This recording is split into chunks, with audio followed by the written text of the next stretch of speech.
Evening, everyone, and welcome to tonight's meeting of the Audit and Governance Committee. Moving straight into the agenda, are there any apologies?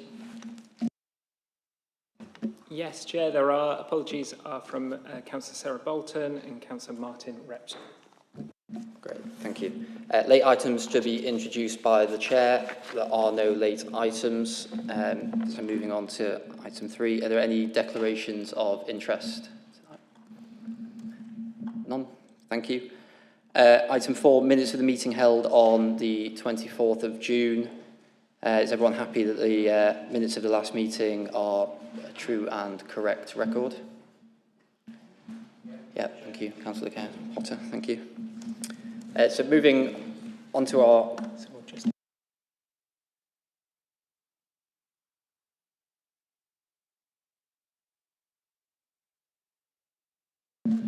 So we are going to move back item 5, which is an update from the external audit. So I'll move on to the next item, which is item 6, the annual governance statement for 2026-27, which is shared with us for review and comments before it is approved at the end of the financial year, alongside the statement of accounts. I'd also like to just welcome Sam Dennis, Derby's new Chief Executive, who is attending today following a request at the last meeting to discuss her role in good governance. So we'll hear from Sam later on during this item. But first, I'd like to bring in Alison, who's going to introduce the report. Thanks, Alison. Thank you, Chair. For those members that have been on committee previously, I hope you will recognise a refresh of the AGS that's on the agenda tonight, following some really detailed comments and positive contributions from committee last year. So just like to say that we thank you for that, and we have taken them on board. So the annual governance statement, it accompanies the statement of accounts.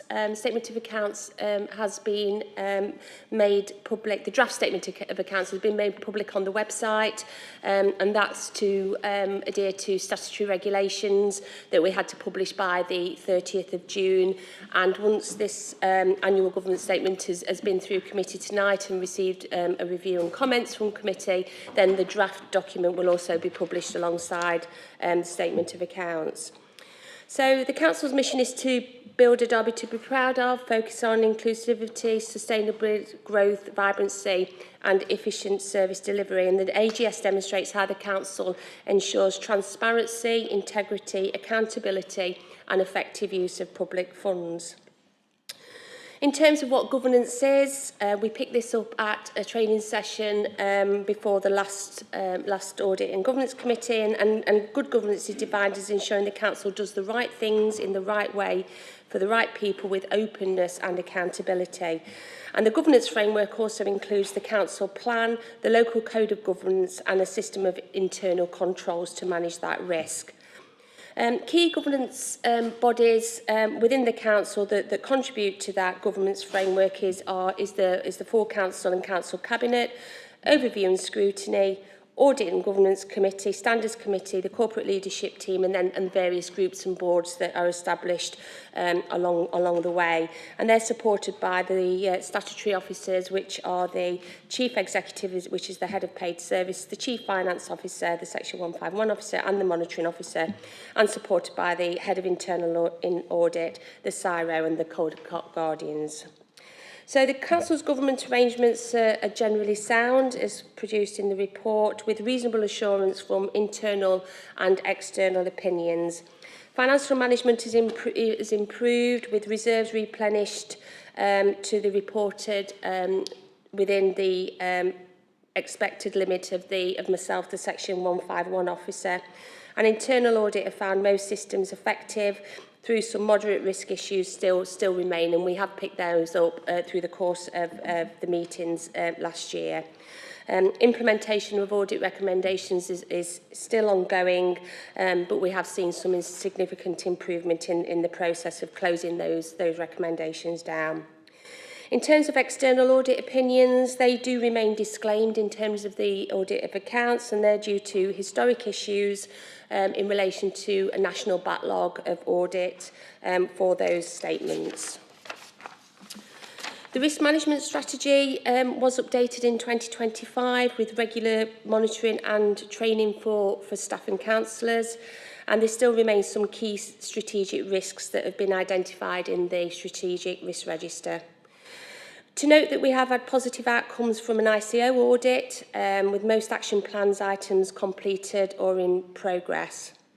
We've got strengthened project governance through the PMO and the project management platform, and some successful external inspections, particularly around Ofsted and the HMIP, with outstanding ratings for some key services. In terms of compliance with good governance and principles, the Council aligns this with the 7 SIP for Solace principles, which include integrity, openness, stakeholder engagement, sustainable outcomes, capacity building, risk management and transparency. Ongoing issues still remain in terms of some financial resilience and the audit opinion backlog, and we are seeing increased service demands within the dedicated schools grant and send deficits, health partnership changes and timely implementation of audit recommendations. Local government reorganisation still remains a significant governance issue, and these items all appear on the action plan, which I hope committee will see that we've included that action plan as an appendix to the AGS, which is a new feature of the governance statement. The detailed action plans for 26-27 do assign responsibilities, timelines and success measures for each of those issues. I'm happy to take any questions. Thanks, Alison. I'll open it up to questions and comments from members. Yes, Tony, I'll start with you. Thank you. Thanks, Chair. Thanks, Alison. I thought the action plan was brilliant at the end. It was really comprehensive this time. I think there's a lot of work obviously gone into that. I see it expanded significantly, so I wanted to acknowledge that from the feedback last time. Just a couple of other general questions. There's 3, I'll be quick. The C for Solace guideline was updated in May 25. I just wanted some assurance that we've looked at the updated version regarding this, and if we have, it might be just worth noting that in the actual report to demonstrate we've moved on. Maybe you can't answer that one now, but I think it'd be good just to confirm that. Yeah, just to confirm that, Tony, yes, we did reference back to that revised framework, so yeah, we'll add that into the report. So we could put a sentence in on the bottom of page 3, it'll just sort of tie in nicely. The governance structure schematic on page 8, which is really helpful. I'm sort of surprised this committee wasn't in that schematic, and as we're such a key part, it might be worth adding us in there, potentially, as a thought. And my last point of detail, on page 18, on Principle A, we say that, amongst a number of things, that the whistleblowing policy was reviewed in 2025. So under our terms of reference, we don't approve that now, but we should have sight of it. And in the 3 years I've been on this committee, we've not had the whistleblowing policy. So I was wondering whether we could perhaps have sight of that. And it goes back to a previous comment I've made in previous meetings, that it'd be helpful to have with our terms of reference, or a page of when we should be seeing, how often we should see the counter-fraud policy, the whistleblowing policy, and other things, so we don't lose sight of them, potentially. Otherwise, you sort of got to track back for years to see when we last saw them. So I'd certainly welcome the whistleblowing policy to tie in with our remit. Just in response to that, yeah, happy to accept all of those comments and areas for improvement and transparency. Thank you. Thanks. And yes, on the whistleblowing policy point, I'm sure we can look to get that into the work programme for this year, if everyone's happy with that. I will move on to Councillor Kerr first. Thank you. I had a small number of fairly minor points, but I wanted to raise. One is regarding the Constitution, which is flagged up several times. And we started looking at the Constitution before LGR came along. And I don't think, personally, it's good use of council resources at this point in time to continue to be working on a Constitution that, at best case scenario, we'd only be using for 1 year. And I wondered if there could be some sort of review of that and whether it's appropriate to consider that again in terms of our governance. I was also going to say something about whistleblowing, but I think we've picked up on that. And then there's reference to Derby Partnership Board. Is that Derby City Partnership Board? And I was just slightly concerned that it's being logged here as part of governance. And I'm not quite clear, I don't think the document explains what its authority is to have a role in governance. And I felt that as it's a governance document, we should be giving it some authority. So. I can pick both of those up, Chair. So, Councillor Kerr, I think just from a constitutional perspective, I'm happy just to take away and look at the best approach to our constitution in light of where we are with LGR, so I can take an action away to look at that, and I'll talk to Olu and Alex, because I know there was a significant amount of work done. And so I can take that action away to see what's our best approach.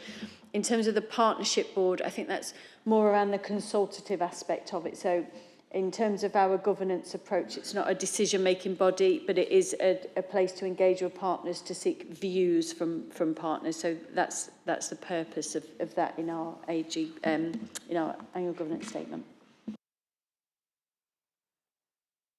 I will go to David first, then Councillor Wilson.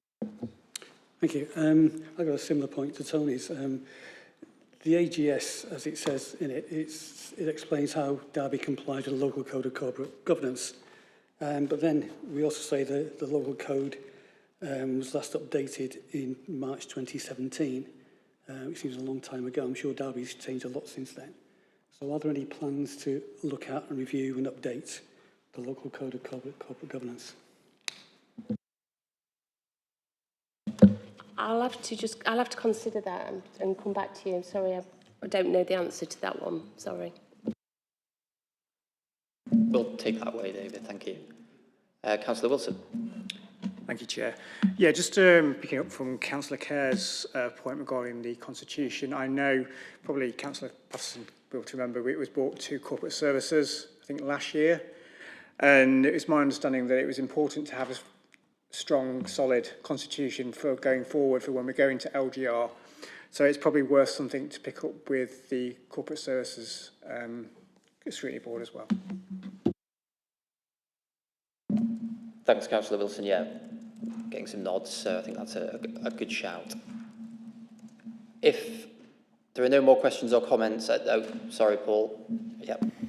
Thank you, Chair. So a couple of quick questions. Page 12 of the document itself, where it's talking about head of internal audit, we talk about external quality assessment, which was actually undertaken in September, October 2022, which is obviously getting on a few years now. So I presume that we are due another assessment. Will that be next year? Yes, so we're required to do them every 5 years. So yeah, it'll be roughly this time next year. We'll be in the midst of that, and then we'll report it back to committee when that's completed. Okay, that's great, thank you. And if I may, Chair, just one more. On page 30 of the document, it talks about the assurance framework, which is good to see. I presume that Audit Committee are going to be cited on that or be involved in that somehow once it's developed, because that's a really important part of our work and making sure that we triangulate everything around governance and assurance. Thank you, Chair. Yeah, absolutely. Thanks, everyone. If there are no more further questions at this stage for Alison, I just thought that we'd just bring Sam in, as I mentioned earlier, the new Chief Exec. The committee asked at our last meeting if you come along tonight, which you have done, so thank you for that, appreciated. And just provide us with a bit of an intro and assurance about your role as Chief Executive and ensuring good governance. So Sam, if I just bring you in to say a few words, thank you. Thank you, Chair. Timing's impeccable. I've just popped a mint in my mouth. Thank you. So, yeah, thank you for inviting me. I welcome the opportunity to talk to a committee. To me, good governance is not simply a matter of processes or compliance. It's how the council makes sound decisions, uses public money responsibly, manages risk, behaves ethically and delivers sustainable outcomes for our residents. As Chief Executive and Head of Paid Service, my role is to set the tone, ensure the right systems and controls are in place and create a culture where challenge, transparency and accountability are welcomed. So in short, for me, I think there's two things. There's the systems and structures that we have in place, and the AGS that our 151 officer has just presented shows that we've got really good, robust systems in place, with a good framework there for effective governance, but it's also about our behaviours and making sure that we do the right thing and we follow those systems and processes. And what I'm hoping to give this committee assurance is that Head of Paid Service, I intend to role model those behaviours and ensure that people do follow those processes and systems effectively. So I'd like to give you that assurance from me that you've got my commitment to do that and to work with my senior leadership team and the statutory officers through our processes to make sure that happens for you. And if there are any issues or challenges, then I will, as chair, clearly, I've got an opportunity to give you an early warning heads up, and we can work through any challenges together. Thank you. Thanks, Sam. Any questions or comments for Sam while she's here this evening? Yes, Philip. How do you see all this panning out over the next 18 months until the local reorganisation fully kicks in? Do you think that's going to be difficult to cover, given the staffing arrangements and the staffing pressures? How are you going to deal with that? I think, if I may, Chair, through you, I think it's not going to be easy. I think we have an organisation of really talented people who are all working at capacity. We all have very busy jobs, and LGR is something that we have to do on top of those busy jobs. So I think we are really realistic about the exciting challenges ahead, because this is a once-in-a-career opportunity for many people to design a new council that will deliver for our residents. And, we've all got residents at the heart of everything we do. That's why we're in public services. But we're realistic about the fact that capacity is a challenge. So we did put some money in the budget, which was approved at full council. So we have some capacity to bring in additional people to help us on that journey. But the reality is the skills and expertise to help us through this are already here in the council. What we need is the people to come in and support us in backfilling so we can take our experts offline to help us on that journey. From a governance perspective, there is a monitoring officer group in the county. So we've got good people across the county, and we've got representation in that group, looking at how we get to safe and legal on day one. So all of the systems and processes and structures will be in place, ready for vesting day for the Shadow Authority. And we're really confident in that space that we've got those experts around the table.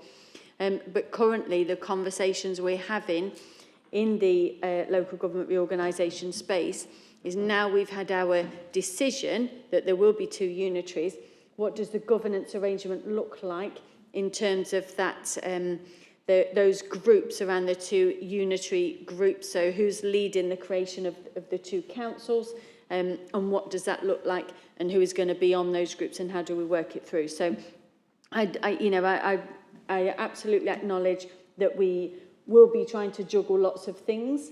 We will need to deprioritise some things. We need to look at what that is, and we will need to bring some people into our organisation, and we do have some money put aside in the budget to do that. But we are going to have our experts offline for a while, working on what the new council looks like, and we're going to have some people coming in just to backfill those roles while we do it. It's going to be a challenge, but it's going to be a good challenge because we get to create this new council that delivers for our residents. Yeah, I would have thought it was particularly important, given a lot of the action plans and the things within this thing here, which are over the next year, 18 months and things, and you've got people listed down there to do these actions, and quite clearly they're going to be not fully occupied. They're fully occupied anyway, but they're going to be occupied in working towards whatever the new authority is going to look like. So I can see, whilst it's a very good action plan, I can see some of those issues I hesitate to use the word slipping, but not being as rigorously pursued as they could otherwise be, because merely for time effort, because people are going to be so employed doing other things, looking ahead, rather than looking backwards and looking right. It's looking ahead is the key thing, because whatever happens, the new authority, whatever it's going to be called, needs to be ready and going from day one. However it's going to look, and whoever is running it, whether anybody here is involved or whether anybody is not involved, it's irrelevant. But it needs to be there. So it's going to impact on this thing as well as what's going to happen, isn't it? I mean, it's just an observation, really. In my past experience, I've been through local government organisations, not personally, but from an external auditing point of view, and I recognise where these issues can crop up. It is very difficult. Any more questions, comments? Yes, Tony, thank you. Mine's an easier one than Philip's, I think. Do you think you'll be attending these regularly, Sam, or is this a one-off? Because I think some of the best practice suggests that the CEO should be in these meetings. So do you intend to come to some, all, or none going forward? If Audit and Governance Committee would like me to be in attendance, then I'm happy to be in attendance. If you invite me to these meetings, if you're saying that you would like me to attend, then I'm happy to commit to attending all of these meetings. I'm happy to do that. I'll talk to the chair about that. We can have a conversation. We can have a conversation, yeah, separate conversation. And, yeah, all right, thank you. No more? Great, all right, well, thank you, Sam, for coming along tonight and speaking to committee. Appreciate that. We will revert back to item 5 because our external audit is here. We've got Mark here this evening. Thanks, Mark. So, yeah, I'll move over to you for an update on external audit. Thank you. Sorry for being a few moments late. By way of update, just as recollection, last month, not even quite a full 31 days ago, we produced our audit plan. You'll be very pleased to know that nothing has changed in the last month. So our strategy remains the same. So for completeness and assurance to the committee, that plan was to complete the audit of the 25-26 closing balance sheet. And we have started that work now. The intention will be to come back later September, October this year with the concluding findings of that. If that work is clean and clear, that allows us to move into the 26-27 financial year doing a full audit. The opinion in 25-26 would be disclaimed because we've only done partial balance sheet. 26-27 is what's called qualified. That's better. So try and avoid the terminology. This is an improvement to qualified. And it's qualified based on the fact that there is no historic testing that's been done. Not about the work the council's done, it's about the testing that wasn't done in 25-26. And in 27-28, the accounts, again, full audit. And then you get, for want of a better word, a technical qualification in 27-28 based on the comparatives from 2 years previously. And that would lead to 28-29 being clean. So with local government reorganisation, our plan, as we've talked to you before, has always been about getting the audit into a position where a new organisation inherits a clean position such that it doesn't have any detrimental impact in the future. So we are still on track for that progress. My audited caveat is obviously that we're still talking 2 years hence and we haven't done the work, so it is dependent on what we find. But for you, it's really about there is that clear plan in place that would get the organisation into and a new authority into a safe, steady and appropriate basis for the future. That's all I'll say at this point, because that's it, really. Thanks, Mark. Councillor Kerr. Thank you. It's nice to have a clear road track, but that's for us. We have we know that by 2028, we're not just talking about us, we're talking about the other authorities that are going to become this new grander authority, larger authority anyway, even if not grander. Presumably they've also got to go through this same process so that all the different constituent parts of the accounts can have that validity. And do we know if that is happening and that is the aim of their individual external auditors? So I'm going to give a very cautious answer around that, because we are the auditors for most of those authorities. And it's not for me to speak about another authority in this committee meeting. So I'll give it some generic comments, if that's okay, because we have to take it through all of those committees. But our approach and what I'm describing to you is dependent on two things. One is this is our approach that we're taking wherever we can. Wherever we can, that's the important thing. But obviously the other part of Build Back, there's two parts to this. There's what we can do and there's what the authorities can do themselves. So the two have to come together to get to a clean position. So if I talk about just this council, we are working collectively and collegiately with the council to get to that right place.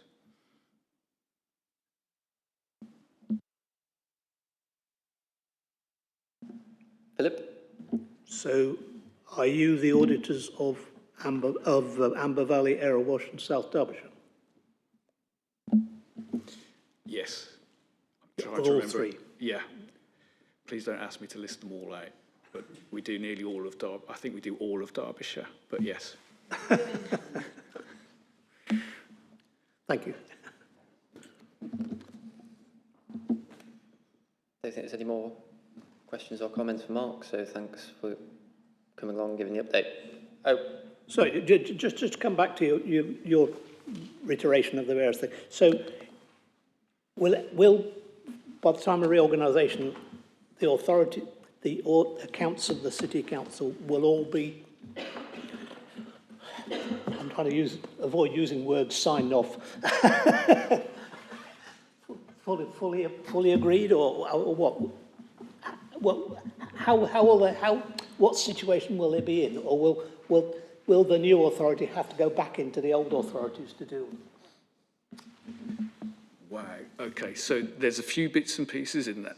So the 27-28 financial year ends 31st of March. The new authority starts on the 1st of April. So the old authorities will be gone, but the new organisation will need to take on responsibility for preparing and the legacy financial statements, which means ensuring there's full and complete access to all the historical records, etc. And then having the capacity to support the audit that would carry out in the summer of 2028, that period. The opinions might look a little bit odd because we'll be issuing an opinion to an organisation that doesn't exist. So there's things that we have to work out.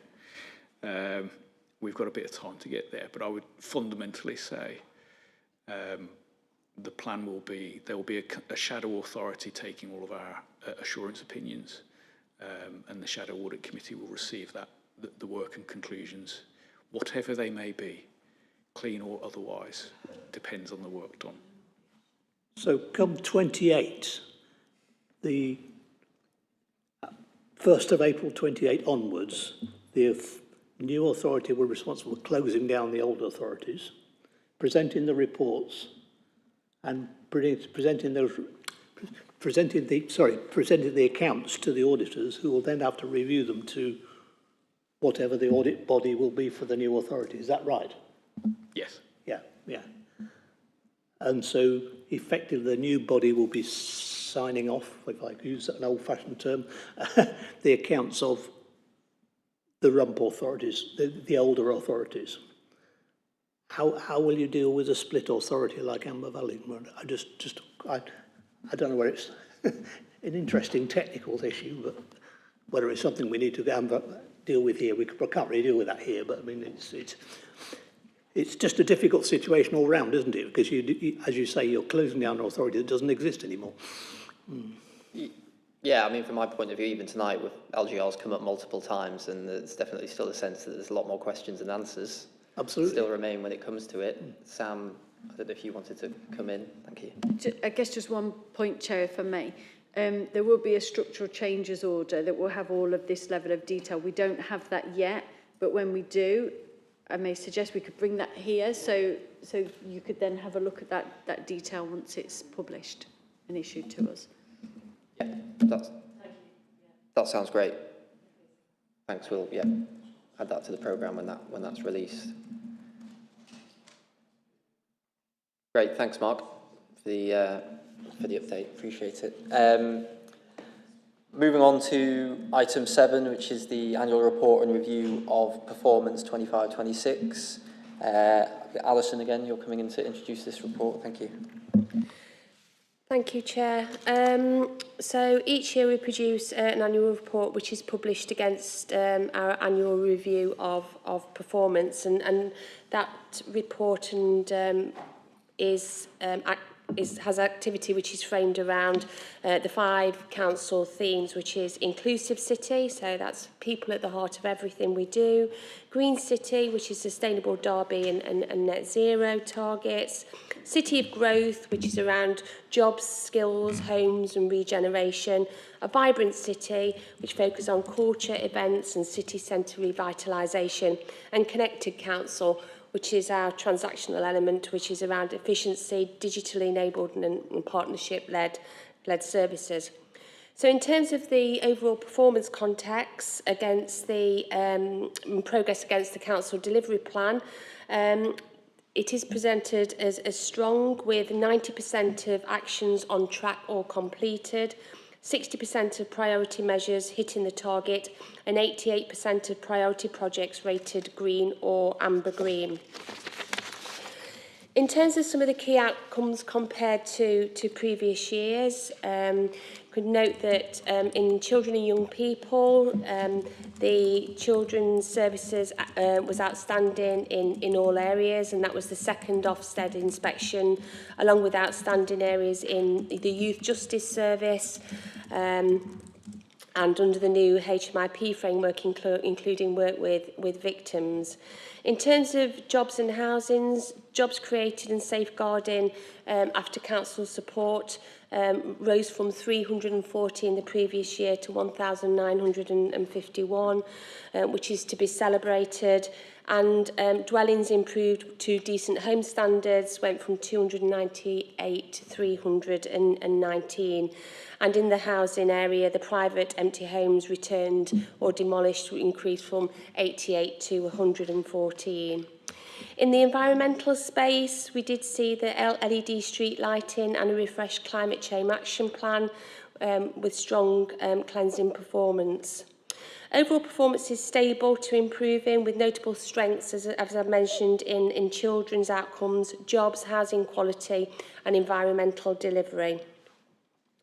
In terms of governance and risk, the performance and risk strategy and system has been improved, and those improved arrangements are now embedded with quarterly reported performance and finance reported, and continued the use of the strategic boards and corporate dashboards. Other significant progress in the ICT field, in terms of Darcy, was upgraded with generative AI and now handles over half of all contacts, including adult social care queries. We do have an AI-enabled income management messaging system, and some paperless billings have been process has been simplified. And the ICO, the Information Commissioner's Office, has recognised the work that's been done on data protection. The governance framework, as I've mentioned, around performance, risk and data is now more mature and embedded within the organisation. Thank you. Thanks, Alison. Open it up to Councillor Kerr. Yeah, there is certainly a lot of good news within here, and some of it actually flags up things that I don't think were publicised enough on the way through. So particularly the RIDE launch in January. I found it really difficult to find out information about this. The only place I saw it was on bus shelters. So hopefully it's had more publicity than that, and I'm just being in the wrong places. I do have a concern, though, in that the green section highlights on something that happened on the very last day of the year and reports on things that happened 3 weeks later, which is the changeover to the bins. And I feel that should be reporting in the 26-27 annual report and not in the 25-26 report. Because, and in particular, it's there selling itself as the big picture in that launch. And I should think the big picture should be what's happening in Rainsway, which is also there, but is not being celebrated to the same degree. So I just wonder if it's not been approved yet, whether there is scope to review that. And the covering report gives influence an amazing score of 17. I don't know what the maximum score is for a climate change roundel, but 17 is about the largest I've ever seen. And I don't think that's here either. Yes, we're doing stuff on green, but a lot of the other things that we're celebrating in terms of developments that are happening in other parts of the council's activity are actually costing climate change. They are not neutral. They are making our climate worse because it produces carbon to be doing the construction work, even when we're doing it because of climate change, for example, for Ochor on the riverfront. So I don't think you look at this document and say Derby is doing lots of good stuff and it's influencing us greenly. I think you look at this and says Derby is doing lots of good stuff, let's celebrate it, and by the way, a little bit of it is green. So just my observations on this, Chair. Can I just come back on the food waste, Councillor Kerr? Thank you for your comments, and I think you're right. Derby has done and doing some great stuff. I think it's right to reflect the food waste project within this report. I think it will also feature in the next years as well in terms of the performance of the delivery, but I think it needs to be recognised the amount of work that went in to get that service up and running for the 1st of April of this year. That work was over a year in terms of the planning for that, so I think that's rightly recognised in this report, and there are lots of councils already that haven't even implemented that to date. So I think it's right that is recognised. But yeah, I think it's probably will feature in both years. Philip. Strangely enough, Councillor Kerr, I spotted the RIDE app as well. I'd never heard of it beforehand. So I've now looked at it. It seems quite a useful thing to do. But anyway, that's by the by. Just a couple of observations, really. On page 17 of the thing about transfer to reserves rather than from reserves, I think in my mind, it's not entirely clear that is a transfer to reserves rather than from reserves, because that's something which in the past it's been the other way around often, and it is significantly different this year because of the way the accounts of the actual account and what's actually happened and things, and that's a significant change from something last year, and I don't think that's entirely clear there, and it's something that needs to have a tick there, if you like, or something to be applauded. But that's just one observation. On the detailed figures at the back, all the figures and the bits and pieces were 24.5 actual, 25.6 Q4 actual. Presumably that means 24.5 full year and 25.6 full year. I assume that is both full years rather than it's not just Q4, it's the whole year, isn't it, presumably?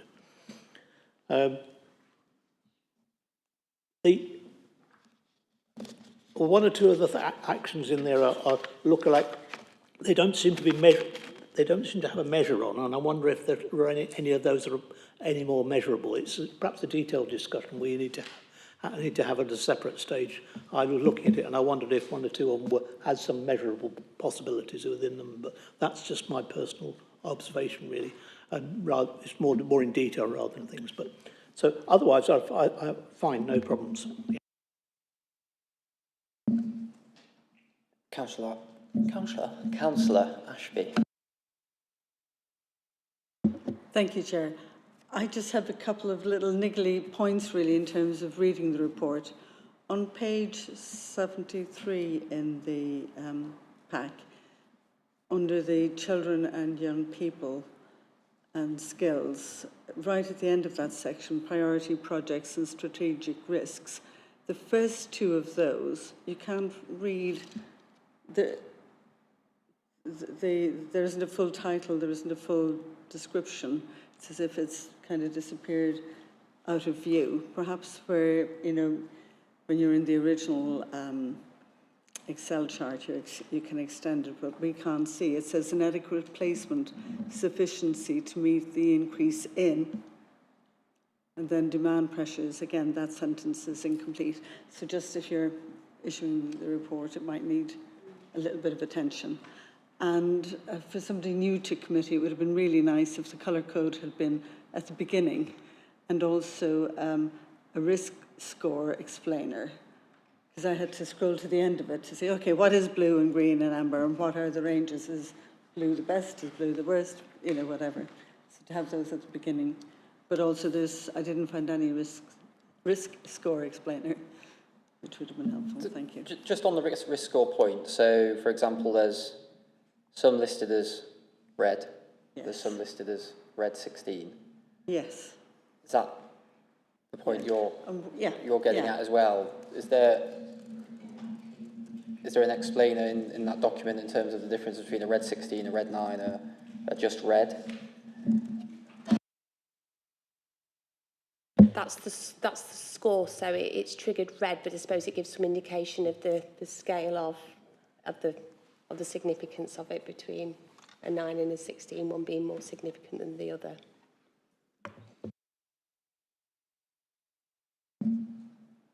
Any more? Tony? Quick one. I'll be unpopular. Let me be unpopular for a minute, as I sometimes are. For me, an annual report, it should give the good and the not so good. And this is, for me, says everything's great.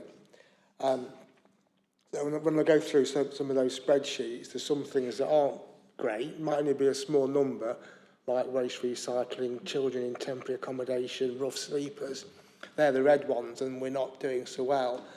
So for me, an annual report should acknowledge somewhere in it that some things we're not doing so well on, and talk to those points. Otherwise, it's just a PR stunt. And I think it should be a bit more balanced. And that's not taking away for all the good things that the council is doing, but I also think we should sometimes acknowledge somewhere in there that there's work to do on other things to make it more balanced. Yeah, I think it's a fair challenge. When I was going through the various risk scores, the climate change action plan, for example, is listed as strategic risk red 16.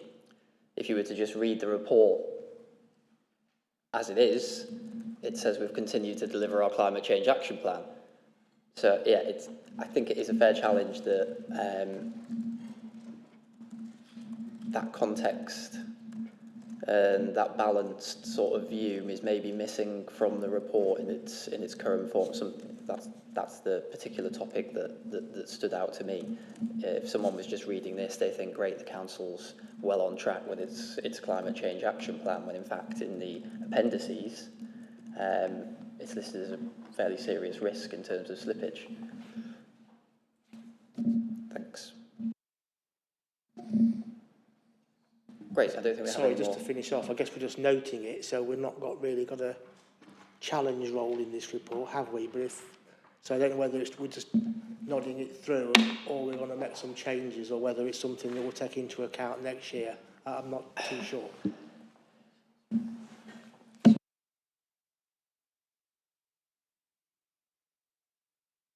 Yeah, I think it's fair to say that the officers can take away the comments that have been provided tonight. As a committee, we can note the report as it is, as a consultee, and yeah, there could be feedback given off the basis of those comments received. Committee's happy with that? Great. Thanks, Alison. Moving on to item 8, Treasury outturn for 2025-26, and we have Ellie Tomlinson here to provide the presentation. Thanks, Ellie. Thank you, Chair. Just putting a presentation up online. Yeah.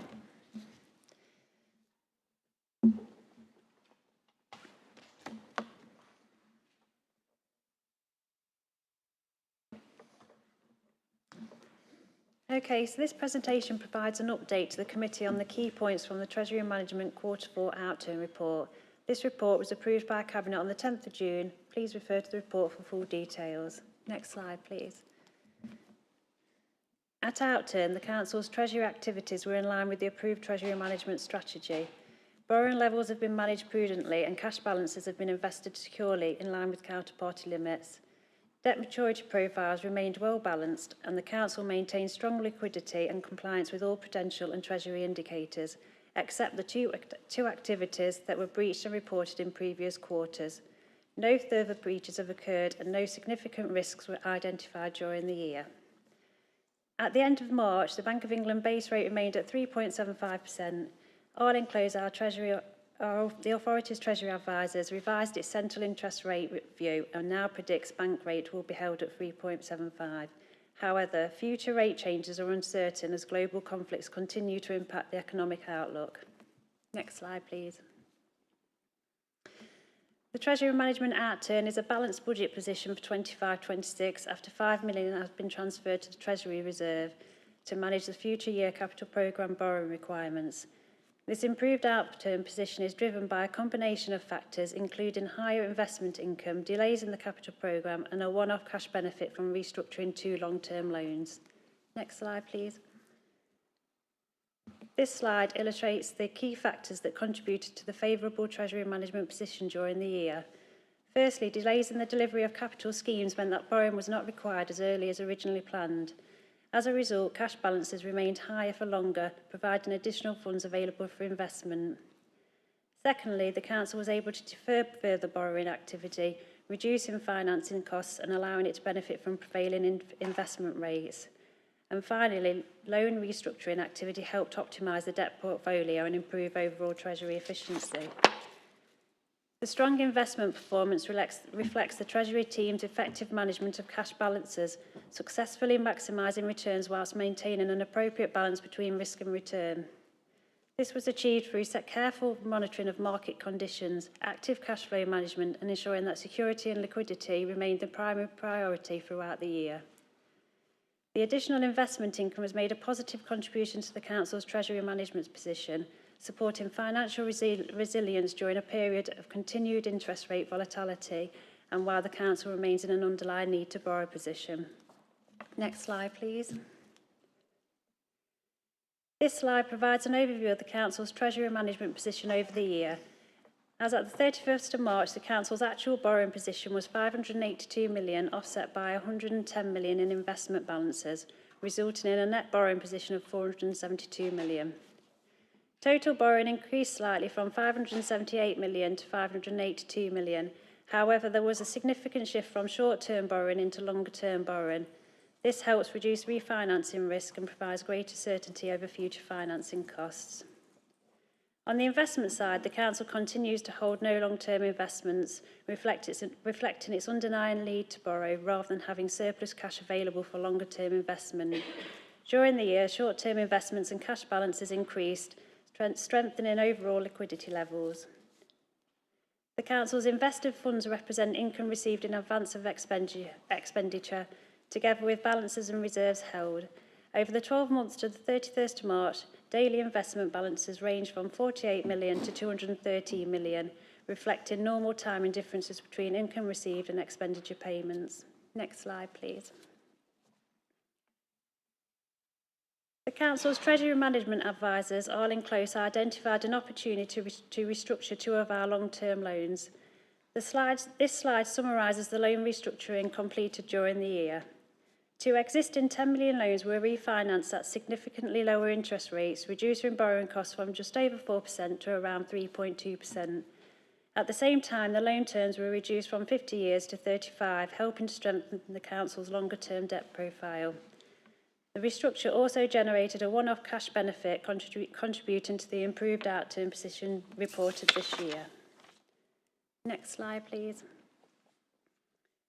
This table shows that the Council remained within all approved debt limits during 25-26. Total borrowing at the end of the year was 582 million, below both the operational boundary and authorised limit approved by Council. PFI and finance lease liabilities also remained comfortably within limits, resulting in total debt of 663.3 million against an authorised limit of 1.3 billion. Overall, this demonstrates strong Treasury management and continued compliance with the Council's prudential indicators throughout the year. Next slide, please. As of the 31st of March, the draft CFR was 874.7 million, which is an increase of 10.6 million compared with last year. The position reported to Cabinet was draft as the statement of accounts at that time had not been finalised.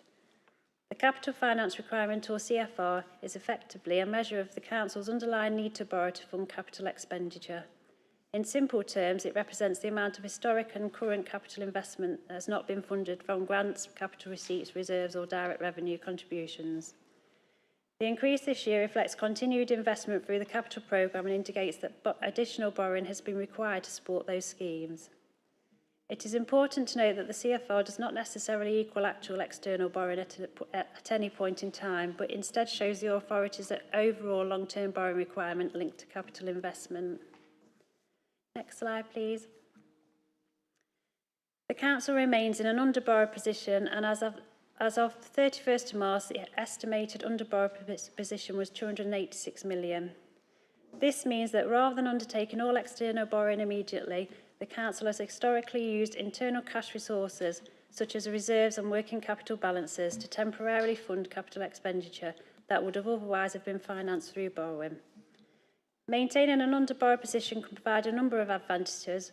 Firstly, it helps to reduce interest costs by delaying the need to take on external debt, particularly during periods of higher borrowing rates. Secondly, it provides greater flexibility in Treasury management decisions, allowing borrowing to be undertaken at the most appropriate time based on market conditions and cash flow requirements. This approach is also consistent with the principles of the Prudential Code, ensuring that borrowing decisions remain affordable, sustainable and prudent over the longer term. The position continues to be monitored regularly to ensure that internal balances remain sufficient to support operational liquidity requirements alongside the capital financing strategy. And overall, the Council's Treasury and capital financing position remains stable, well controlled and aligned with long-term financial planning objectives. That's the end of the presentation, and I'm happy to take any questions. Thanks. Yes, Alison. Not a question, Chair, just a comment to committee really in terms of how immensely proud I am of that report and that outturn position on that Treasury management.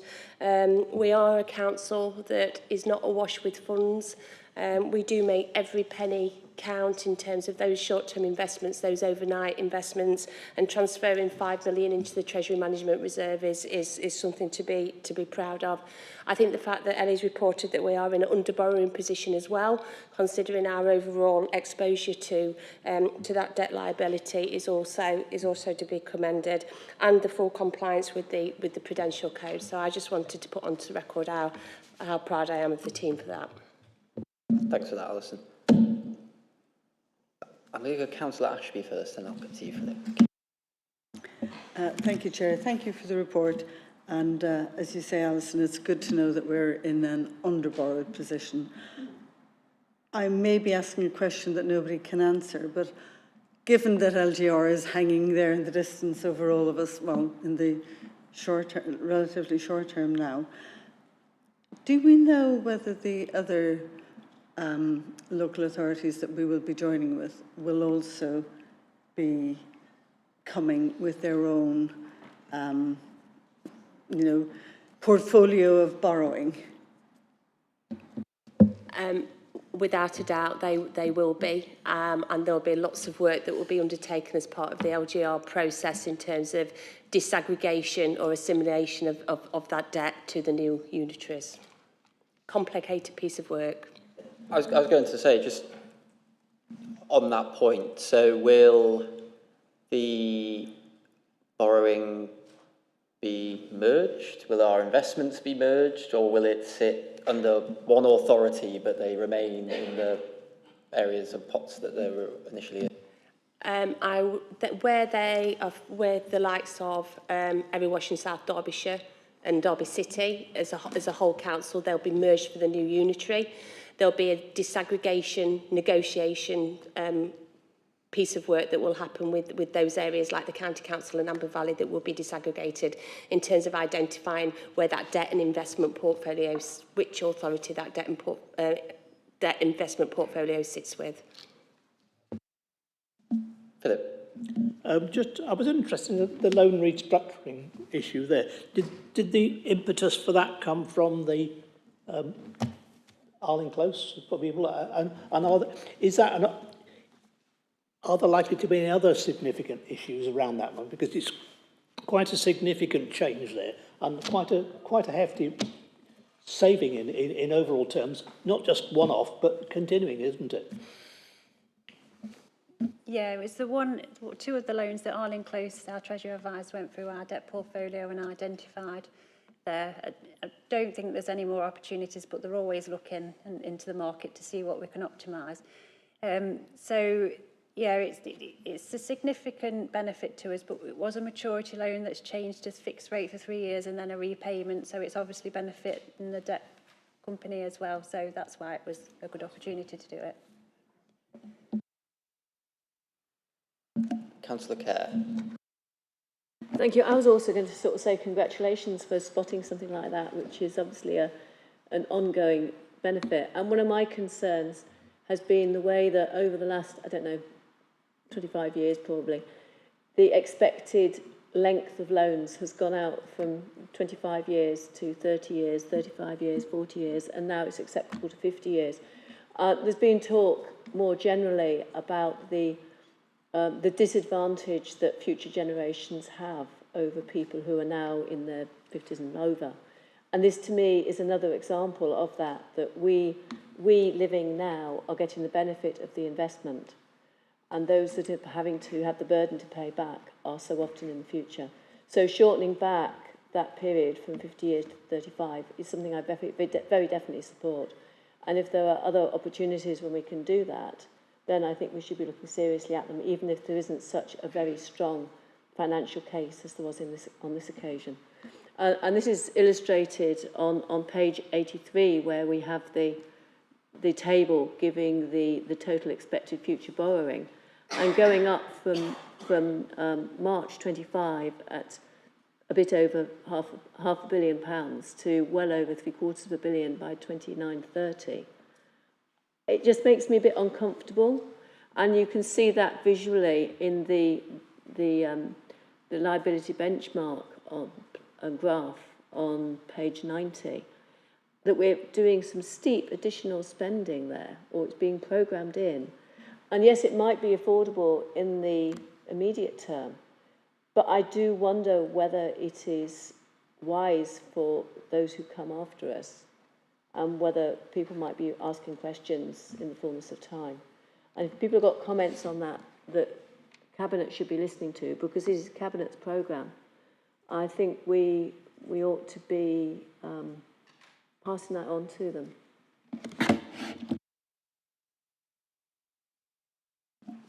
Are you proposing committee passing those on, Councillor Kerr? Well, I don't know. I'm very interested to have a comment back from officers about that profile, and whether maybe it's something I shouldn't be worried about.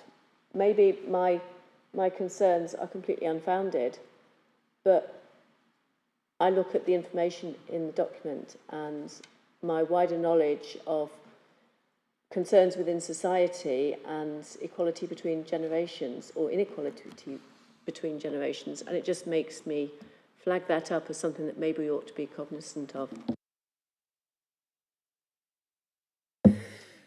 I don't disagree with you, Councillor Kerr. It is something that I don't take lightly. Our strategy is to reduce future borrowing as much as possible, and that can be evidenced in the revenue budget that was set for this financial year, where we allocated an additional £5 million to support the capital programme through those revenue contributions each year of the medium term to reduce the reliance on borrowing.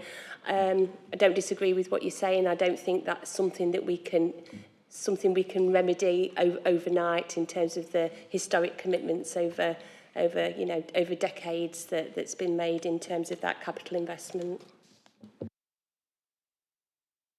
I think that's a really helpful comment back, because there are councils out there who have sufficient capital reserves not to be constant borrowing, and for a while Derby was able to achieve that, although it did have quite a big debt as well. I just wonder whether there is some policy work that maybe we should be doing and looking at the bigger picture and the implications for the citizens of Derby, not over the next 5 years, but over the next 40 or 50 years, to make sure that we are doing the right thing now for the future. Thinking about some of the discussion that's already been had tonight, that might be something to be taken in to the new authority, perhaps, given the timescales for its creation now. And there might be an opportunity there early on to take that suggestion forward as it begins to be set up, as a thought. Yeah, I think it would have to be something we looked at in the longer term. We wouldn't have the capacity now to be able to do that piece of work, whether it's the right thing or not to do, in terms of what we've got over the next 18 months to deliver.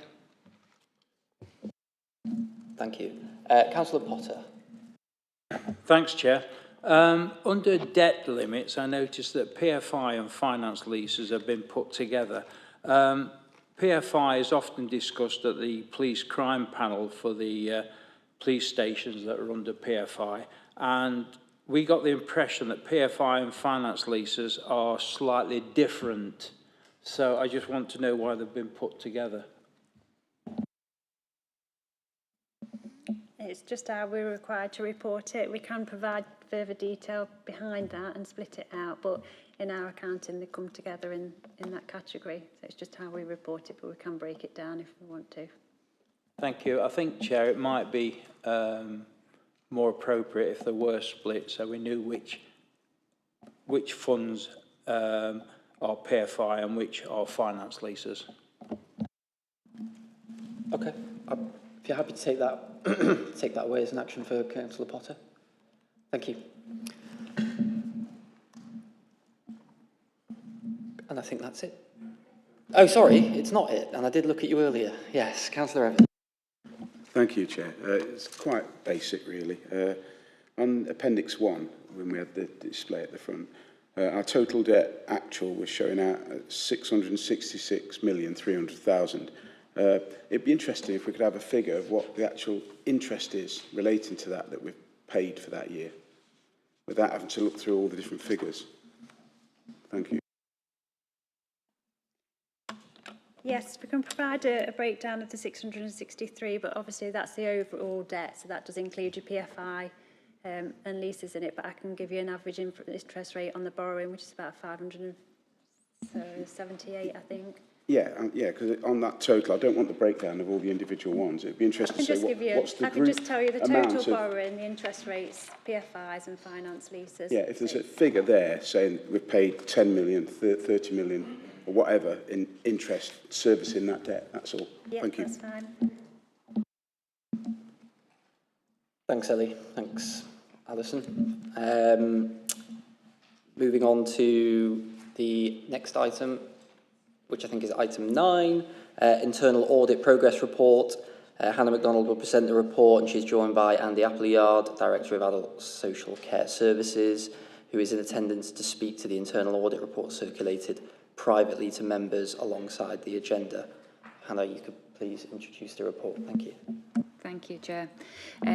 So, like the Chair's just said, we've got Andy Appleyard with us today. He has come to get into the discussion around the occupational therapy final audit report that we circulated alongside the agenda pack.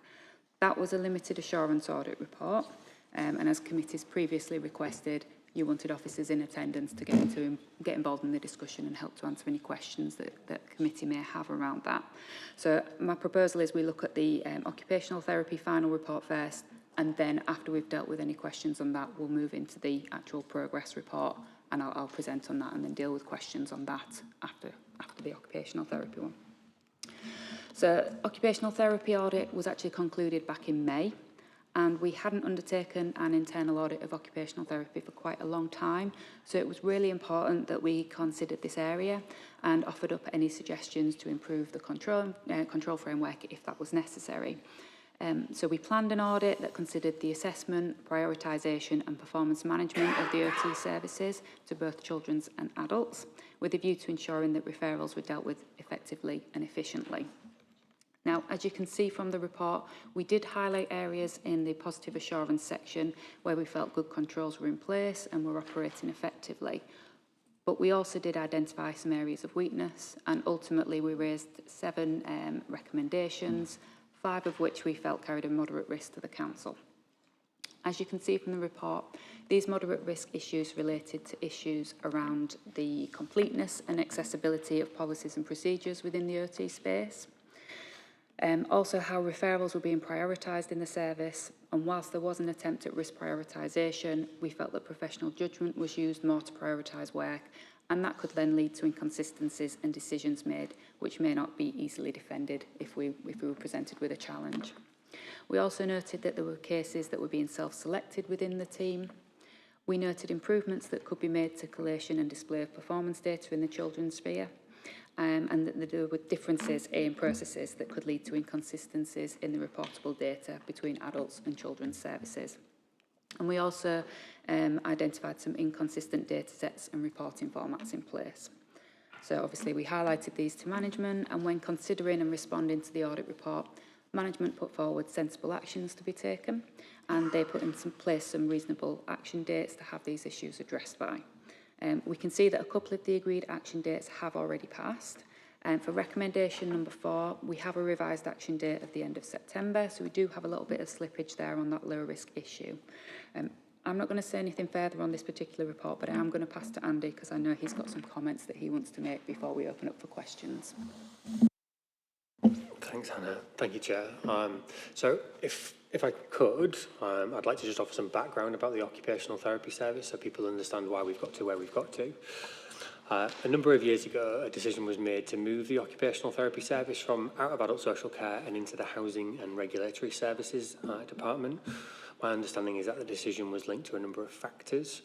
One of those being the Section 75 agreement with Derbyshire Community Healthcare Services, the retirement of a head of service and the manager stepping down from their role following the removal of several vacant posts from the structure. The decision to remove the post was based on 2 factors. Firstly, the removal of vacant posts prevented the need for redundancies, and secondly, we had tried and failed on numerous occasions to recruit additional occupational therapists. What the group may not know is that we pay rather well comparatively for social workers when compared to other East Midlands authorities. We don't do the same, unfortunately, for occupational therapists, so therefore trying to recruit and bring occupational therapists from other local services was a challenge for us. And then finally, the reason the service was moved to sit within the Housing and Regulatory Services was the link with the DFG, so that's the Disabled Facilities Grant. So those teams work very, very closely together.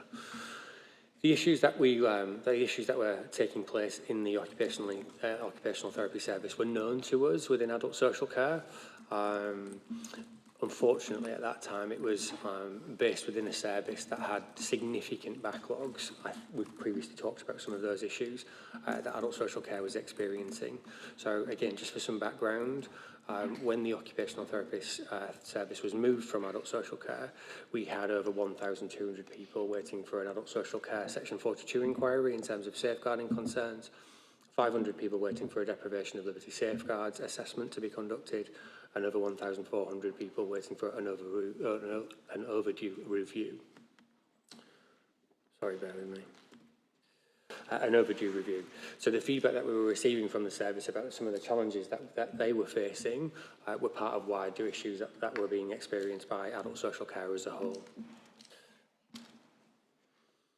We were inspected by the Care Quality Commission in August of 2024, and it became abundantly clear during that inspection process some of the issues that were being experienced by the occupational therapy service, and just really the challenges that the overall adult social care service was facing in terms of how we were meeting the needs of vulnerable people. Activity was targeted. We recognised some of the issues that we were experiencing, and we brought in some external occupational therapists to support us with our current backlog. Their activity was targeted at people receiving double-handed care and support. So that's care that's delivered by 2 members of staff who would physically lift and roll and move people rather than using specialist equipment such as ceiling track hoists, glide sheets or rotundas. The success of the external occupational therapists that came and supported us within the council has allowed us to move forward and build a business case in terms of re-establishing the size of our occupational therapy service. I attended a regional meeting, so an ADAS meeting for all local authorities across the East Midlands region, and I met a lady called Dr. Kate Bennett. She was the occupational therapist in Nottinghamshire County Council and the principal occupational therapy lead for the East Midlands. Her vision aligned with ours in terms of how we wanted to deliver care and support to people, how we wanted to support people to be as independent as possible and live life of their own choosing, so how they wanted to live their lives and how they wanted to be supported. We managed to recruit Dr. Kate Bennett to our occupational therapy service in September of 2025, and then ever since then we've been working towards our shared goals for an enhanced occupational therapy service within Derby City Council. When Kate joined us, she recognised some of the issues that we were experiencing, and one of the first things that happened was occupational therapy services coming back into adult social care. And as I say, a business case was developed about how we could expand that service and how we could start to deliver some of our ambitions in terms of supporting people to be as independent as possible. I think it's probably fair to say that some of the changes that the team experienced meant that they'd become quite insular. They were only dealing with urgent demand that was coming through to the service, and there was a level of apathy around the risk. So there was a significant number of things that Kate needed to do to be able to move the service forward. At that point, we liaised with external audit and asked them if they could help us get an understanding of where all of the issues were and help us benchmark some of those issues and problems. So we've then worked with external audit to get to the point where we are now and have the report that we've got in front of us. I'm really pleased to say that we've been able to move a number of different things forward. So we've got a couple of issues that we've struggled with in terms of our time frames. In reality, we've doubled the size of the occupational therapy service. That recruitment and that embedding of staff in a new culture has all been led by Kate. So I suppose similar issues to what we've talked about today in terms of LGR. There's only so much capacity that we have in the team. So developing that culture and embedding new staff and new ways of working has kind of shifted some of our priorities. But I'm very pleased to say that we've moved forward with a number of the recommendations that we've got, with some slight changes to some of the timeframes. Thank you. Thank you both. I'll open it up for questions and comments. Philip? Just on the governance arrangements, you talk about the governance arrangements in here. Has the changes to the structure of the ICB, because it's no longer now Derby and Derbyshire, it includes Nottinghamshire and Lincolnshire, I think, doesn't it, as well? Presumably that's made significant differences, has it? Has it made it more difficult, more easily? How are you dealing with that now? So that's raising a number of complications for us, not specifically related to occupational therapy. The clustering of the ICBs, you are correct, it's Derby, Derbyshire, Nottingham, Nottinghamshire and Lincolnshire. And the ICB clustering has seen a reduction of roughly 50% of capacity, so employees across those specific ICBs. That's made it reasonably challenging for us in terms of how do you continue with those relationships. We all experience a number of issues about how we're meeting people's needs and where demand sits for us. Relationships is typically the thing that helps us deal with some of those more challenging and knotty issues. So we've experienced that in terms of occupational therapy service, in terms of demand across adult social care, but not specifically related to occupational therapy. Yeah, I realise it's not obviously just occupational therapy, it's the whole, any relationship with the ICB as it was is going to change for everything that you do with the ICB. And quite clearly, there's a significant reduction in staff. 50%, I think they were talking about having to reduce their staffing. It's quite significant from their point of view, quite clearly. Paul. Thank you, Chair. Sorry, Andrew, if I missed it. Just in terms of recommendation 3 and 4, I can see on the document, the agenda, page 122, we've got revised date on recommendation 4. Recommendation 3, that's showing on page 122 as action due because it was due at the end of June. So have we got a revised date for that? And I apologise if I missed that.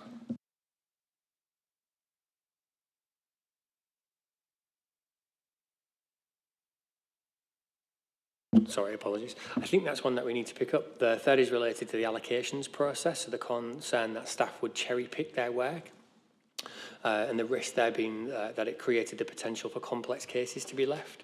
We've got a process in place regarding the urgency of our work. So similar to what we've talked about previously, that bragg rating, that blue, red, amber, green, so blue being the most urgent for us. And we also have a process where, through our supervisions, the oversight of colleagues' work is always looked at. So we think that there's a mechanism in place in terms of how we manage that specific risk and how we prevent it occurring. But I think we need a revised time frame for that one, so I'll go back and work with Hannah to make sure we get one in place. Councillor Kerr. Thank you. It's the outcomes from recommendation 7 that I think could be most exciting. Looking at the time between referral and screening and assessment, number of assessments completed, re-enablement, and actually having quite a lot more data on which to manage the work process and what's going on. And from a perspective of a local councillor, actually to be able to ask questions and see whether an individual who is frustrated at the delivery of a service which they thought they were going to be getting is a justified concern or whether it isn't. So I just wonder, it's got an implementation date here of March next year, with some work happening about now. I just wondered whether that was actually on target, whether how well do we think that is working? Are there, is that one of the most things that you're excited by? So because of my background, I think that data and intelligence is the way that we understand what's happening in services. From my perspective, we have developed the suite of information that we use to guide practice. There's still probably some work for us to do. It's marked at the moment as 50% complete, but the team operate across a range of different functions. So there's a housing occupational therapy workflow, which is related to people's disabled facilities grant. That's supporting people to maintain their independence in their own home. There is a children's services work stream. There's an adult social care work stream. So trying to bring all of those things together is incredibly important. And we've got a number of those things in place at the moment. We don't have that overarching dashboard. So we are about 50% of the way through. We'll continue to work in that area until we get to where we need to be. But I think I agree with you. Our performance has increased significantly with the introduction of additional occupational therapists, as you would expect. It's allowing us to do far more than we've done historically. So how do we see people incredibly early on their journey so their needs don't either plateau or they don't escalate? We support people to be as independent as possible for as long as possible. The other thing that we have seen is as our wider adult social care workforce, so typically our social workers, have become aware of our occupational therapy team's ability to respond to demand. We've seen referrals go from around 80 every month to about 125 on a monthly basis. So demand for that service has significantly changed as well. So it's a really exciting time for what's happening in the occupational therapy service. And again, I look forward to future months when we've got all of the things that we need to have in place. Thank you. Tony. Yeah, it's just a quick one. Thanks, Andy. I have a real beef about dates being missed, but this is not having a go at you. This is sort of in service of, the report was only done in May, and there's 3 actions down for May, June and July. And I'll just encourage anybody for doing the audit reports to put realistic action dates in. Why would you put an action date in for the month the audit report's been released? If you get any slippage, you're just holding yourself open to getting a report. And I just think we just need to better work out what we think is deliverable Because, you know, it's great being aggressive, isn't it? And we can do this, but so often we can't, and then we just get a report and the actions are overdue and we're concerned about it. So maybe just at the outset, give yourself a bit of slack in your action dates, and then some of this goes away. So I think that's an incredibly fair challenge. I would also say I'm very keen to use external audit. Hannah is part of our Adult Social Care Improvement Board. I think we work as closely as we can do together. It was very helpful for us. I touched on some of the morale within the team. And I think the external audit has allowed Kate to galvanise the team on the specific areas that we need to address and we need to move forward with. But a lot of that work was already ongoing before we invited internal audit in, so they understood some of the pressures that we were facing. So that's probably the reason for some of those shorter timeframes, but I completely take on your point that we just need to be mindful that we don't always have a strong wind behind us, do we? There's other things that kind of come up that we need to deal with and calls for our attention. So I think maybe being a little bit more kind to ourselves as we set those timeframes will be helpful. Councillor Ashby. Thank you, Chair. Thank you for the report. It's good to know that you invited in external audit and have been able to make the improvements, and especially to increase the occupational therapy team. Are you still carrying a lot of vacancies therefore, or is it now a fairly complete team? Is one question. And my other question, I don't know whether you can answer, but I have been aware for some time that waiting lists were extremely long for occupational therapy in the city. So I just wonder, how much has that improved? Do you know what the average waiting lists are now, or waiting times are for people referred for occupational therapy, for example, housebound people who are going home after strokes, etc.? Thank you. So thank you for the question. The first one is none. So the team is fully up to speed in terms or in relation to the business plan that was submitted. That includes some staff that have joined the team that don't have an occupational therapy background.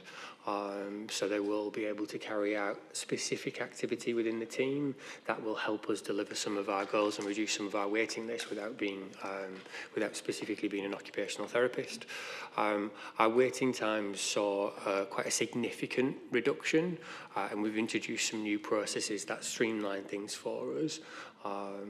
As I say, not unfortunately, our waiting list has increased as staff have become aware that any requests or any referrals that go into the occupational therapy service will now be dealt with in a reasonably timely manner. So the significant increase in referrals that we've seen has limited our overall improvement journey, but our waiting times have significantly decreased. I don't want to give specifics here. I don't have them to date, but to hand. But if anybody needs me to share them after the meeting, then I can do.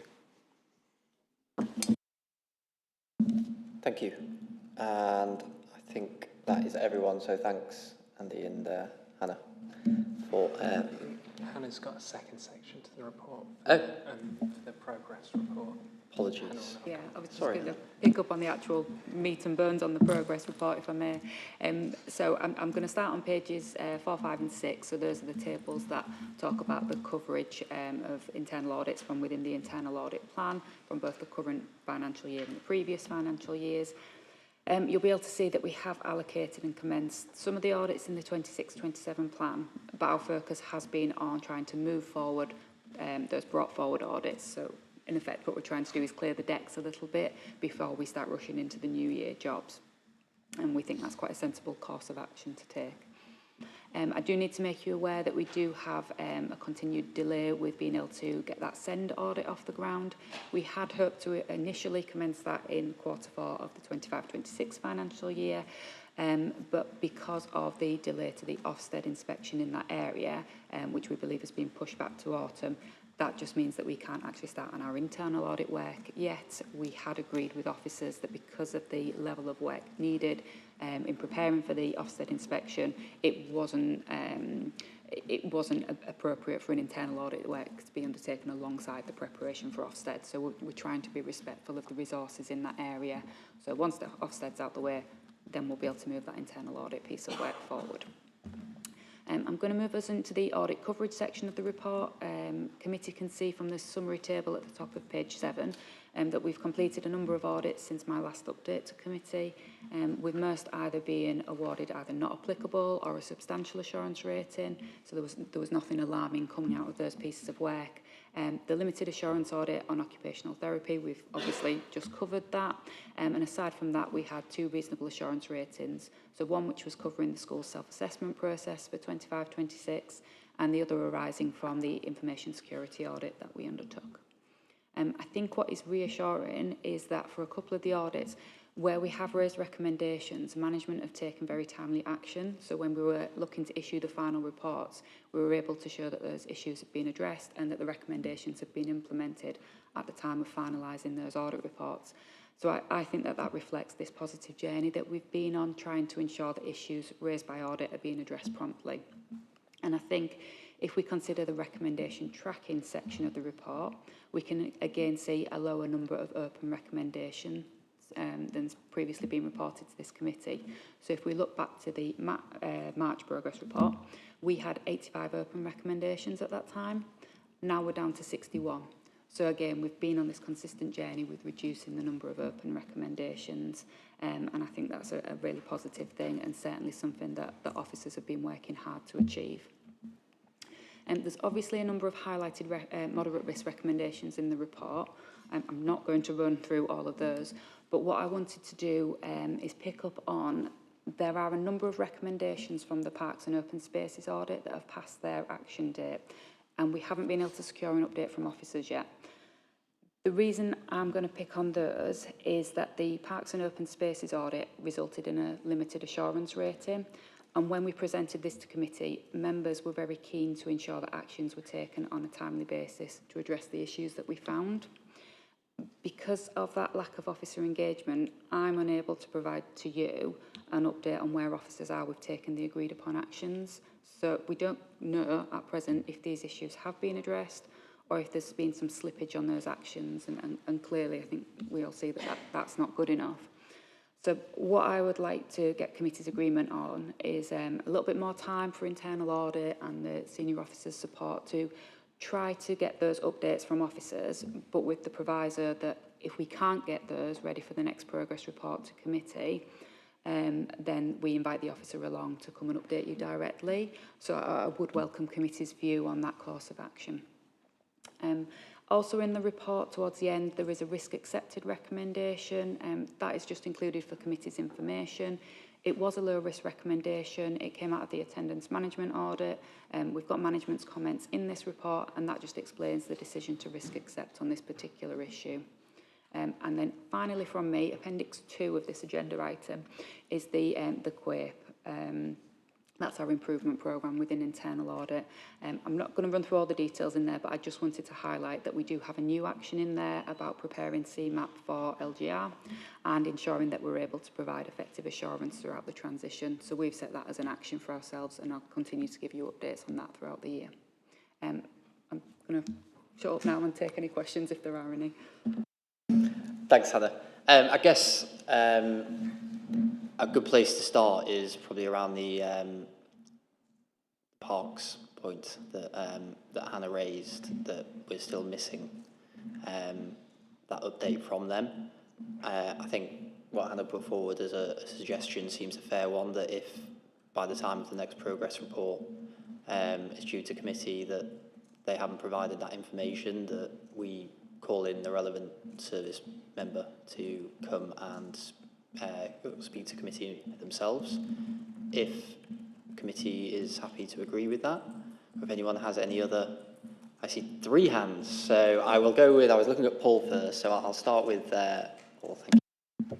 Thank you, Chair, and thank you, Anne. I've no problems with the parks issue, but obviously looking from page 127 of the agenda pack to page 141, there's quite a few outstanding actions, not just on parks, and I think a few of my committee members will agree with me that some of these recommendations have been outstanding a while, and I think back to kind of the highways ones, and I'm sure we've had some sessions with the director, if I remember rightly, not that long ago, and we've still got these actions going back to 2024. So I don't think it's just parks for me. I think it's some of those other outstanding issues as well. Now, Anna might come back and say that the situation is the same and she's not been able to get responses, but I think we need to do something as a committee to escalate all those delayed actions accordingly, particularly those older ones. Yeah, so just, I know obviously you picked up there on the highways ones. We have got some continuous engagement with the officers in that area, so I am comfortable that there are some actions being taken, and I believe we've got revised action dates and some of those that are about to fall due towards the end of this month. What we've also got about to kick off is another highways audit. So alongside following up on these recommendations, we're also starting another piece of work in the highways area. So there'll naturally be more conversation with the officers in that area. So I'm less worried about those particular ones. But obviously if committee want to go down a path of exploring some more of these, then I'm happy to support and accommodate that. I will bring others in. Tony.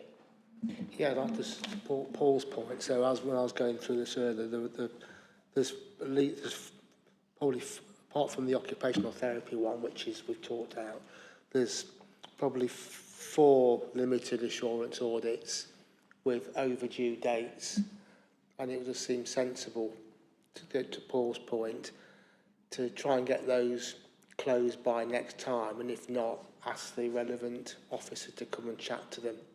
We've made such a lot of progress over the last year and a half that I think we just need to keep the pressure on some of these. And certainly when it's been a limited assurance audit and the date has been set and the date has gone by and there's no update, to me is a bit of a flag. And I think for the committee, inviting those people would be a sensible approach. I'll bring Philip in now as well, and then we'll pick up on that. My point's slightly different, actually. It's on 7.2, a bit of a throwaway line about the under-delivery of audit dates in 25-26. To what extent was that under-delivery in terms of either value or numbers? What's the reason for it? And given that it's an under-delivery, is Alison still satisfied that the internal audit provided sufficient service for her to be able to effectively agree the accounts and agree that the work is doing? Because quite clearly it's a basic part of governance arrangements, internal audit, and if they're not providing enough of a service, is it providing enough to be able to, for us to be able to satisfy ourselves that they're working properly?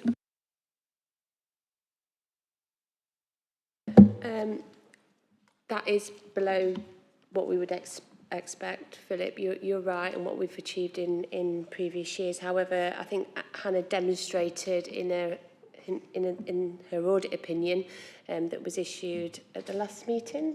Yes, the other areas that she looks to get that assurance from, other than the internal audit work. So the consultancy work that she does, the participation that internal audit play within our boards, like Andy's just mentioned, the internal audit are on the Adult Social Care Transformation Board. So there's a whole range of assurance where internal audit do get that from, and from some of the inspections and improvements that we've got alongside that as well. So yes, we would expect that to be higher, but Hannah was confident enough to issue an audit opinion based on that.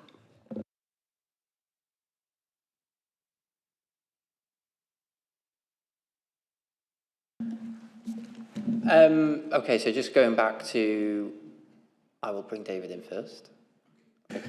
Yeah, going back to the recommendation tracking. I mean, I do agree with Tony and Paul. We need to keep the pressure on. I also think we need to congratulate internal audit and getting the numbers down. They have come down significantly over the last few meetings. And yes, parks and open spaces is the one that stands out to me. But it is a bugbear of mine where the action due and the delayed action due, these are the ones where internal audit have tried to follow up and got no response. I think that's really something that we need to follow up as far as possible, where people are not responding to internal audit. Thanks, David. So, based on the discussion that's been had, concerns around parks and highways, and then Tony, I think you had, is it for the four? Yeah, it was ASC, quality and improvement, parks and open spaces, compliance with statutory functions and highways maintenance for the 4 limited ones where I think the dates have gone by that I was focusing on. Okay. So I guess one option is to call them in if committee is minded to go down that route, if we feel that that's the necessary step. Councillor Kerr, I think that the proposal to give people a bit of time to see if they can come up with the goods, and then, if needed, call them in, but make the decision that we would like to see them if we don't get any progress. And if we get good progress, then we won't need to take their time, and it should be all right. Anna, is that okay? Yeah, I would like to give us a little bit more time to do that chasing. Obviously, some of the dates, I think there's maybe an unfortunate timing around, so some of the things might have fallen around the end of June, beginning of July, and then obviously I'm early in July producing this progress report, so there's not necessarily been a great window of opportunity there for some of the officers to engage in some of these updates. But yeah, I think a bit more time. I can come along to CLT. Obviously, we pick this up when we have statutory officer group meetings so that we discuss these things. And I think the message that officers will be called into committee if we don't see some engagement on these things, hopefully will prove effective. And if not, it's an opportunity for them to come along to help to update you and assure you about where they are with these things. And we'd love to see them. I made a little note that I thought that parks may be short of capacity at the moment. I know there's some staff, depending on which area it is, in which case they just need to tell us that. I did have a question, Chair, on a slightly different issue. Do you want it now, or shall I pick it up now? The school's SFVS, I can't remember what it stands for, self-assessments, there was one that had a no assurance rating. And I just wanted to know what happens in that situation. So we share the findings obviously with the school and their governing body, so they're required to obviously take action to address the issues that we found. We also share the information with Section 151 officer, we share the information with the school's finance team, and we share the information with the school's improvement team. The intention is then that appropriate officers work with the school to address those issues to see improvements being made. So that's the process as it should be. And like I say, we do share that information because we do recognise that it does sometimes take a bit of a team working together to see those improvements being made, and that school supported to make those improvements. Thanks, Chair. Can I just ask whether we make a point of going in again next year to see if things have changed? We don't usually go back quite so quickly as the following year. We could do that, but usually we like to give the school a bit of an opportunity to start to address some of these things, and sometimes there's a bit of a longer term approach needed to address some of these issues. Currently, our cycle for schools audits is every school will get a visit at least once every 3 years, but we could look to increase that and go in a little bit more regularly if the appetite was there from within both, obviously the council, and if the school was open to that as well. But we obviously follow up on the audit recommendations in the way that we do for recommendations raised within the council. So we don't just leave them to their own devices, we have engagement with them throughout the period in between the audit visits to try and work with them to see improvement in those areas and seek the evidence to show the improvement has been made. The wider issue, Chair, there's a majority of schools in the city now which we don't have oversight of in the same manner. But hopefully they also get an audit inspection through whatever academy trust or whatever that they are part of. Do we see any results of such inspections that we can give an arm's length oversight to? Because the majority of parents in the city don't have a choice as to what school they're going to or how that public money is being spent? No, we don't see that information. We would also like to see information on their balances as well, but we don't get to see that too. Okay.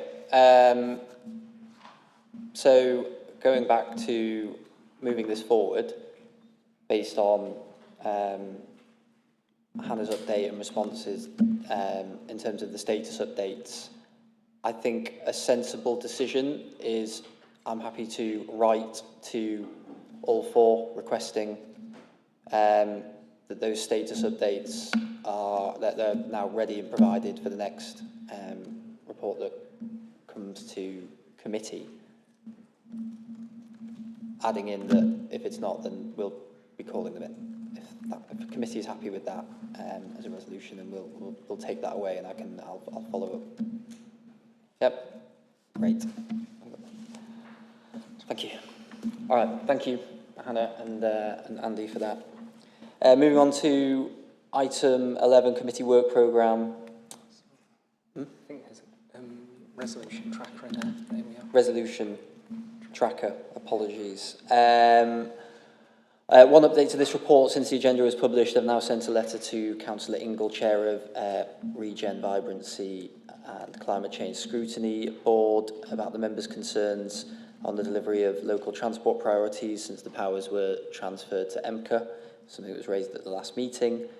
Copied into that letter was also Councillor Swan, Derby's Cabinet Member for Climate Change, Transport and Sustainability, and also Councillor Potter, who's Chair of EMCA's Overview and Scrutiny Committee. So that letter has now... Potter, not Potter. Potter. Apologies, Councillor Potter. Councillor Poulter. Yes, so that letter has gone out. Any other questions or comments on the resolution tracker? No. Great. Okay. Moving on to item 11, which is the committee work programme for 26-27. Just an opportunity to review our work programme. Members have any questions or comments? Tonight we've obviously had the whistleblowing request that we'll look to get that added onto the programme at some point for this year. Everyone's happy and content? Yeah? Okay, we'll note the work programme then, Jack, thank you. Item 12. Members, you'll see that there is a motion to exclude press and public for the final two items of our agenda today. The risk management item and the information governance and security item. This is because both reports have appendices which we need to discuss and which include business information which, if disclosed publicly, could undermine the effectiveness of the Council's risk management practices. There are public sections to both reports, so before we go into private session, can I ask that the officers provide a brief public introduction to their respective reports. We have Keely Freeman and James Kewen. Please, could you provide a brief public presentation? Thank you. Thank you, Chair. So I'm James Kewen, I'm the Assurance Lead, and I'm introducing the Risk Management report today. This is a standard report to update the committee on risk assurance work that's taken place over the last 6 months of financial year 2025-26. So it covers up to the end of March 2026, so the end of quarter 4.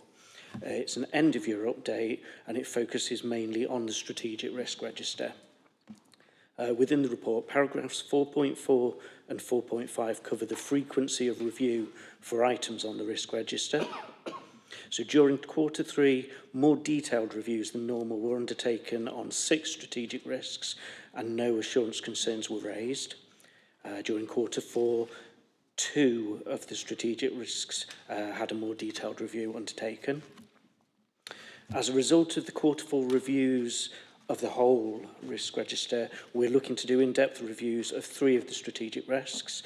So that's regarding local government review, a revisit of the entry for delivery of climate change action plan, and a review of the health, wellbeing and sickness related absence, although there have been conversations already about perhaps reviewing the strategic risk register as a whole rather than looking at the individual entries.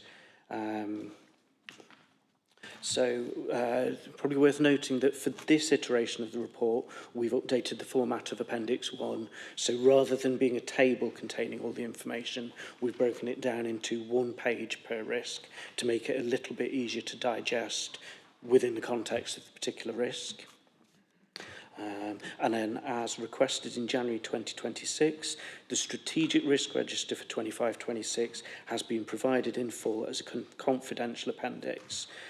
Please note the business sensitivity around the controls and the actions in place to mitigate against risks to the organisation. The Strategic Risk Register is a risk register that captures risks that constitute major risks to the organisation or that cut across all directorates. So in terms of the assurance team, my team support and promote risk management throughout the council, ensuring that it works effectively. We reach out quarterly to risk owners and updaters to confirm the current status and the mitigated risk score for all of the strategic risks. We seek confirmation that all of the identified mitigating controls are in place and supporting evidence, and that all identified actions to better mitigate the risk are on track. We ensure that the quarterly updates are shared with the Corporate Risk Management Group, are reported to Cabinet within the Performance and Risk Quarterly Report, and that risk owners and updaters are challenged if the mitigated score remains static and above tolerance level for more than 2 quarters. We facilitate more detailed risk reviews on selected risks as and when appropriate. So that's my introduction to the report. We will welcome questions later. Great, thank you, James. We'll save questions for the private session, so I'll move straight on to the next report. And Olu, please could you provide a brief public overview of your report? Thank you. Yes, thank you, Chair. Good evening, members.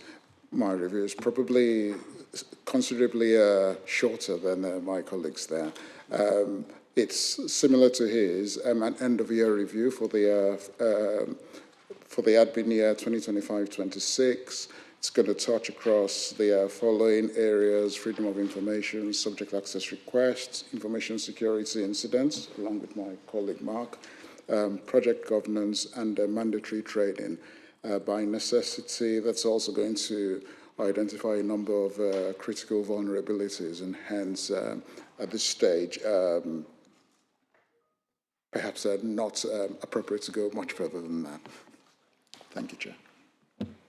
Thanks, Olu. So I will now move the motion to exclude the public and press printed on the agenda at item 12. Can I please have a seconder?